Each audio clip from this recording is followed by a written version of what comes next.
গরুর মাংস রান্না করব আর এই ভিডিওটা কালকে আমি করেছিলাম। সবাইকে আসসালামু আলাইকুম, কেমন আছেন?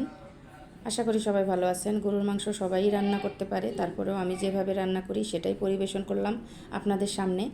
আমি মাংসটা ভালো করে ধুয়ে নিয়েছি, পরে পেঁয়াজ আর রসুন কেটে দিয়েছি, আর হলুদ মরিচের গুঁড়া, আদা রসুন বাটা, গরম মশলা, তারপরে তেল, লবণ সব দিয়েছি।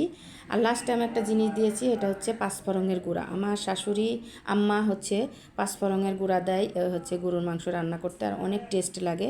আর এইভাবে আমি জন্যে শাশুড়ি আম্মার কাছ থেকে শিখেছি, আর রান্না এভাবেই আমি করি। আর হচ্ছে আপনারাও এভাবে রান্না করে দেখবেন, আসলে অনেক মজা লাগে। সব মশলা দিয়ে দিয়েছি, পরে আমি এবার হাতে মাখিয়ে নিব। মাখিয়ে পরিমাণ মতো যে মাখানো হয়ে গেছে, পরে হালকা একটু পানি দিব, দিয়ে আমি হচ্ছে চুলায় বসিয়ে দিব। আমি যে হচ্ছে চুলায় বসিয়ে দিয়েছি, দিয়ে হচ্ছে আমি একটু কষিয়ে নিব।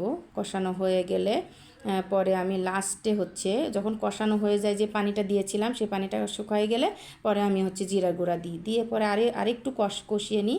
পরে যে পরিমাণ মতো পানি দিয়েছি আর আলু দিয়েছি, সেটা আমি আপনাদেরকে দেখাইনি। যাই হোক, এই যে আমার রান্নাটা হয়ে গিয়েছে শেষের দিকে। আর রান্নাটা কেমন হয়েছে অবশ্যই আপনারা লাইক কমেন্টস করে পাশে থাকবেন। আর কেমন হয়েছে রান্নাটা অবশ্যই জানাবেন। আর ভিডিওটা এ পর্যন্তই। এই যে লাস্টে আমি চুলা টুলা মুছে নিলাম। সবাইকে আল্লাহ হাফেজ, সবাই ভালো থাকবেন।